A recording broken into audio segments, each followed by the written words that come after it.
Have you ever felt the word no sitting right at the back of your throat, only for your mouth to say yes before you could stop it? You feel a knot in your stomach, a sense of dread, but the urge to please the other person is stronger than your own need for boundaries. Behavioral research suggests that people pleasing isn't just a personality trait or being nice.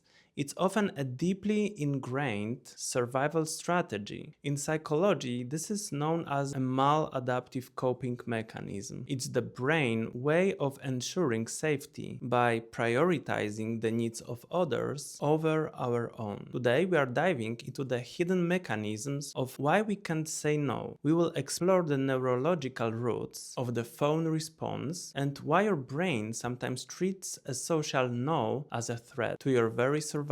Most of us are familiar with the fight or flight response. When we face danger, our sympathetic nervous system kicks in to help us run or fight back. Later, we discovered freeze, the moment the brain paralyzed us, because neither fighting nor running is an option. However, modern traumatology highlights a fourth response, fawn. In nature, fawning is what a weaker animal does to calm down a threat so it doesn't get attacked. Think of it as a form of social camouflage. In our human world, it's the subconscious act of abandoning your own needs to mirror the needs of others. From the evolutionary standpoint, the fawn response is a brilliant way to survive, even if it feels incredibly painful to live through.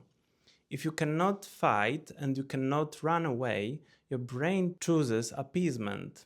It tries to keep the peace at any cost. By becoming useful, agreeable, and hyper-aware of the moods or needs of a dominant figure, you neutralize the danger. You stay safe by making sure the other person is happy. The problem is the brain can get locked in this mode, turning a temporary survival tactic into a permanent way of living. One of the primary mechanisms behind the inability to say no is hypervigilance. Neurological studies show that people who struggle with people pleasing often have a high active amygdala, the brain alarm system. They aren't just guessing how someone feels, they are constantly scanning of microsigns of disapproval. A slight change in tone, a shorter text message, or a look of disappointment can trigger a massive internal stress response. For a phoner, an unhappy person in the room, that must be fixed immediately. The yes isn't about the task itself. It's a tool used to regulate the other person's emotions, so that the pleaser can finally feel safe again. Why is it so hard to know what we want?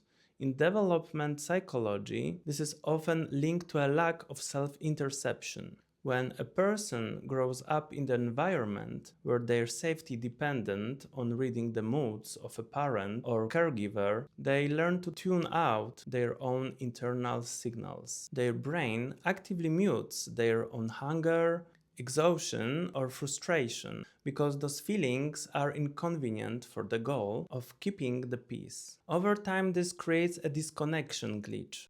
When someone asks you for a favor, you don't check in with your own capacity. Instead, your brain immediately calculates the fastest way to avoid conflict.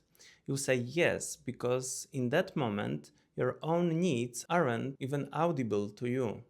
There is a fascinating biological reason why saying no feels like physical pain. Research using fMRI scans, which allow us to see the brain's activity in real time, has shown that the brain processes social rejection in the same regions where it processes physical pain, specifically the anterior cingulate cortex. To our ancestors, being cast out of the tribe meant the survival was nearly impossible. From an evolutionary perspective, being disliked wasn't a social minor inconvenience, it was a direct threat to their existence.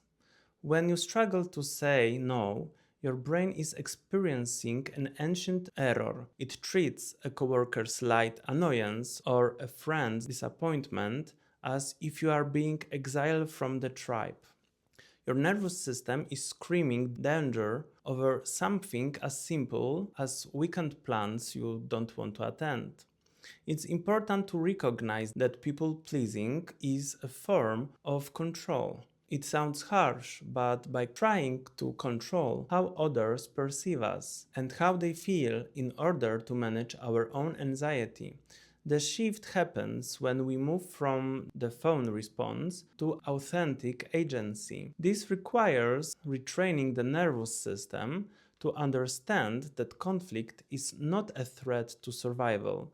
It's about teaching the brain that no is a complete sentence and that someone else's disappointment is not your emergency to fix. So, how do we actually change a biological habit? The key is not to fight the fear, but to expand your window of tolerance. First, try buying time strategy. The biggest enemy of a people pleaser is automatic yes. Break the cycle by using a buffer phase like I need to check my calendar and get back to you. The small gap gives your logical brain a chance to catch up with your emotions. Second, engage in low stakes practice. Don't start with your boss. Say no to the extra bag at the store or a minor social event. You are training your nervous system to realize that no doesn't lead to a catastrophe. And finally, focus on the trade-off. Every time you say yes to someone else, you are subconsciously saying no to your own mental health. You aren't being mean, you are being responsible for your own health-being.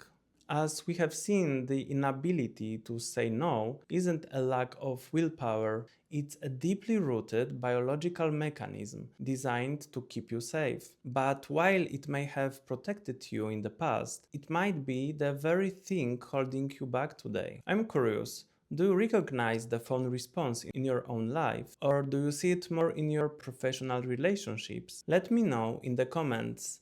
I'd love to hear your thoughts. If this deep dive into the psychology of people pleasing was helpful, hit the like button so I can keep exploring the mechanisms of human behaviors with you. Remember that understanding why we do what we do is the first step to changing it. I'm Jaromir. Thanks for watching. I will see you in the next session. Stay curious. And subscribe for more psychological breakdowns.